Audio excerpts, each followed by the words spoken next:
Salut à toi, on est mardi 1er janvier, je te souhaite une excellente année, mes meilleurs vœux et tout ce que tu souhaites. Évidemment, on va commencer l'année avec du stoïcisme, une philosophie qui m'est très chère et surtout en fait avec une petite expression memento mori. Memento mori, on raconte que quand le général romain triomphait, il faisait donc une sorte de parade dans les rues de Rome devant le peuple après sa victoire et il avait un esclave, un serviteur près de lui qui était là pour lui rappeler, pour lui dire ce fameux memento mori. Il n'était pas là pour lui dire « t'es le meilleur, t'as défoncé tout le monde », et donc il n'était pas là pour lui gonfler encore un peu plus son ego. Il était là au contraire pour lui rappeler qu'il était mortel. Memento mori, ça veut dire « rappelle-toi de la mort » en latin. On pourrait dire aujourd'hui « souviens-toi que tu vas mourir ». Et donc, même dans ces moments de gloire, il faisait en sorte de se rappeler qu'il était juste un être humain qui pouvait potentiellement quitter la vie à tout instant. Aujourd'hui, j'ai le sentiment qu'on a tous, et c'était largement mon cas avant aussi, on a tous peur de la mort à tel point qu'on la rejette complètement. On n'aime pas en parler, c'est un peu tabou, on veut à tout prix l'éviter, mais ce n'était pas le cas des philosophes de l'Antiquité ou de ceux du stoïcisme.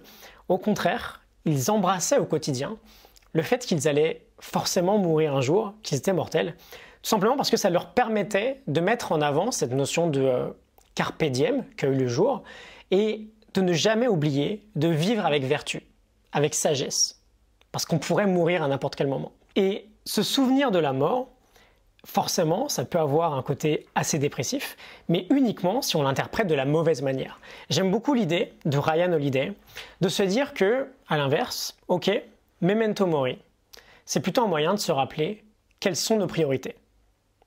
Dès maintenant, là, quels sont nos choix, nos responsabilités, nos décisions. Comment on peut fermer ce gap entre notre nous actuel et la meilleure version de nous-mêmes? Et j'ai longtemps écrit l'an dernier sur un bout de papier, memento mori, parce que ça m'inspirait beaucoup pour le garder près de moi. J'ai encore mieux aujourd'hui, j'ai une petite pièce, je te la montrerai, qui reste sur mon bureau et que je garde tout le temps dans mon champ de vision et qui me rappelle que j'ai pas envie de perdre du temps avec de l'inutile dans ma vie, avec des journées qui ne me plaisent pas, avec un job qui ne me plaît pas ou des relations qui ne me plaisent pas. J'ai envie que chaque journée soit des chefs-d'œuvre. J'ai déjà pas mal parlé de ces notions-là. J'ai envie que mes pensées, que mes actes soient en cohérence.